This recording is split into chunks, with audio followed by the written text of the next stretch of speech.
Semuanya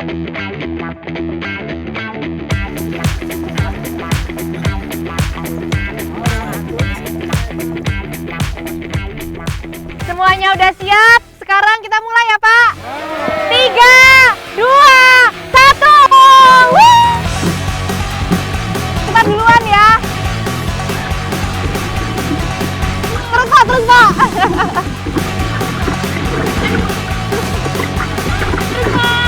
Terus Pak. Wah, aduh.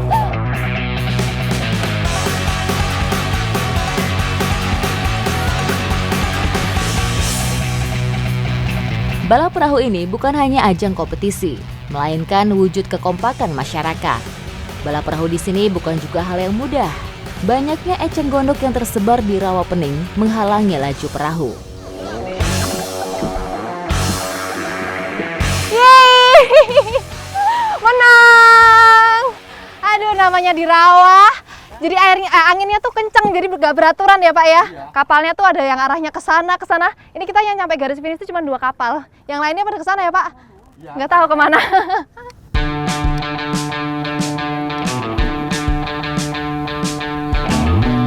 Rawa pening punya peran penting bagi daerah di sekitarnya, seperti irigasi pertanian untuk sawah, air baku rumah tangga, dan juga sebagai pembangkit listrik hingga menjadi sumber mata pencaharian. Tidak heran masyarakat di sini sangat tinggi akan kesadaran menjaga rawa pening, salah satunya membersihkan eceng gondok. Pembersihan ini dilakukan secara berkelompok dan berkala agar lebih cepat pengerjaannya. Ya Pak, dorong Pak. Aduh. Sebenarnya ini tuh area persawahan, tapi digenangi sama air rawa. Dan biasanya memasuki musim tanam, masyarakat di sini tuh beramai-ramai menggiring enceng gondoknya ke tengah rawa. Semangat Pak!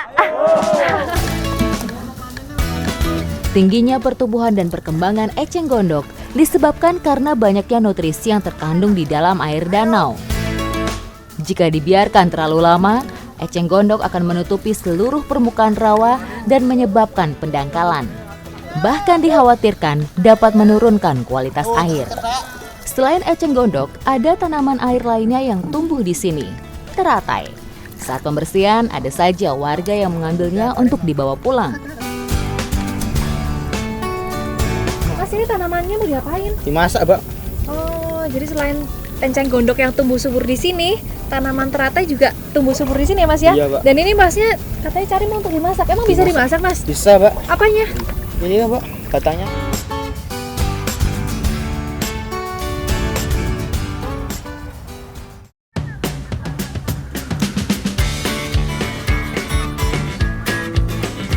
Selain estetik, teratai juga bisa dikonsumsi. Batang bunganya dapat dijadikan sayur sebagai teman makan nasi. Bisa dimasak oseng, sayur bening, atau sayur lodeh. Ini dikupasnya sampai bawah berarti ya Bu ya? Ya. Oh, batang teratai paling cocok itu dimasak oseng cikru. Paling enak itu ya Bu ya? Iya, tapi sebelumnya harus dikupas dulu supaya bumbunya tuh meresap. Menu tradisional ini sudah turun-temurun. Sayangnya generasi sekarang sudah mulai jarang mengonsumsinya. Batang teratai dipotong sepanjang setengah pangkal telunjuk jari, lalu dicuci bersih untuk menghilangkan getahnya. Oseng cikru bisa ditambahkan lauk lainnya sesuai selera. Jadi selain pakai tempe, bisa juga pakai ikan ya Bu ya? Iya. Tapi kita lebih pilih pakai tempe supaya rasa dari batang teratainya itu lebih keluar ya Bu ya, lebih enak ya. Nggak terganggu sama rasa ikan ya.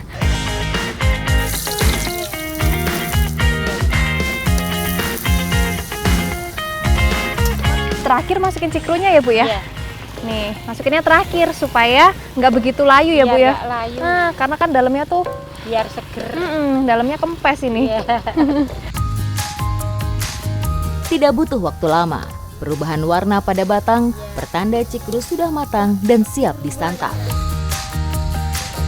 Ini bentar lagi mau mateng nih. Tapi saya tuh kaget warnanya tuh berubah jadi hijau ya Bu ya? Ini bukan buncis loh. Ini cikru.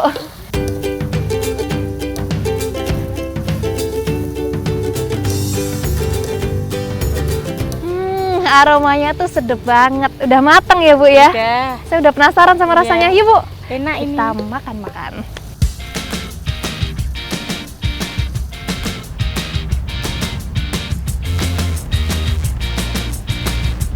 Enak ya? Iya. Bumbunya tuh pas banget. Kalau rasanya lebih mirip kayak jipang, Iya. tapi kalau teksturnya tuh kayak buncis ya. Iya. Seperti sayur lainnya, cikru juga punya manfaatnya, seperti membantu meningkatkan pencernaan dan mengatasi masalah sembelit yang merupakan faktor yang sangat penting untuk menurunkan berat badan. Batang teratai kaya akan serat makanan yang membantu proses pencernaan. Sayur oseng cikru ini sebenarnya enak banget, tapi sayang banget ya sekarang udah mulai ditinggalin karena selain carinya yang susah, adanya tuh saat musim hujan aja ya Bu ya. Iya. Dan saya beruntung nih sekarang bisa ngerasain oseng cikru. Ikuti jejak saya, jejak petualang.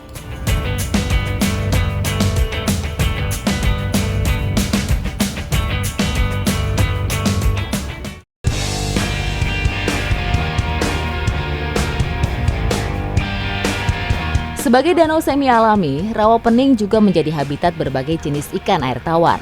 Salah satunya yang mau kami cari kali ini.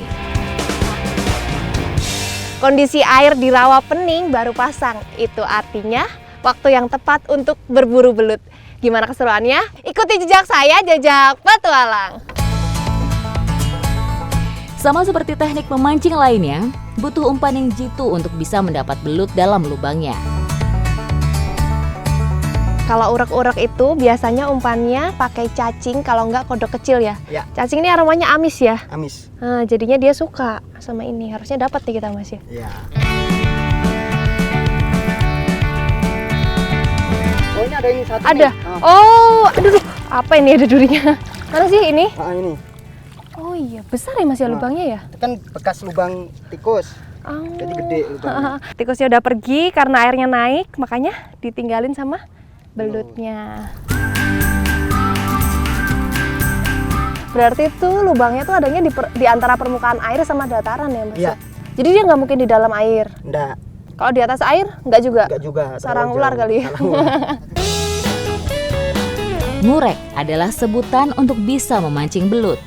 Karena begitu masuk lubang, bagian tali harus dipelintir-pelintir sehingga mata kail yang di dalam lubang bisa menarik perhatian belutnya. Harus bisa memainkan ritme tarik ulur dengan belut supaya bisa keluar. Jika terlalu dipaksa, bisa-bisa mata kail patah. Namun jika terlalu kendor, belut juga akan lepas. Wah! Dapat besar! Ini nelannya terlalu dalam, tarikannya kuat, tapi habis dia naik ke atas dia agak lemah. Belut merupakan jenis ikan yang berasal dari daerah tropis. Salah satu keistimewaannya adalah memiliki organ labirin, jadi bisa tetap bertahan hidup dalam waktu lama meski minim air. Ini Mas, wih!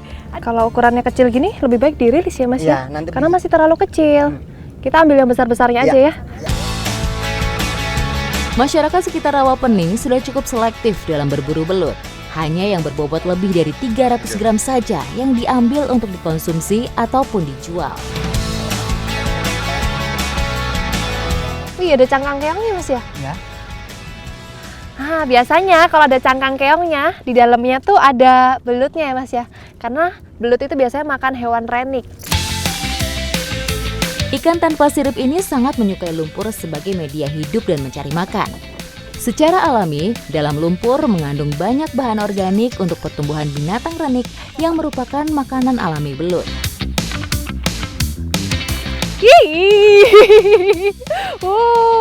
Besar lagi. Kata Masnya nih, biasanya belutnya di sini tuh ukurannya memang segini, bahkan bisa lebih besar ya Mas ya.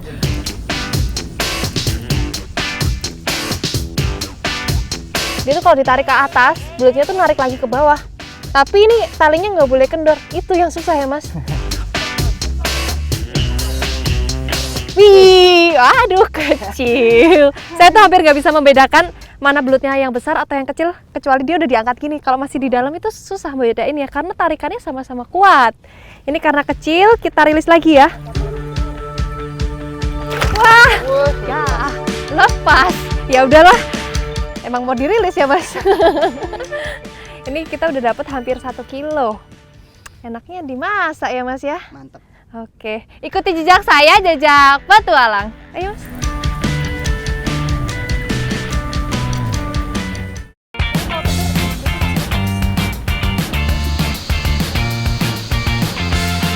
Paling enak habis tangkap belut itu langsung dimasak, apalagi masaknya di tempat.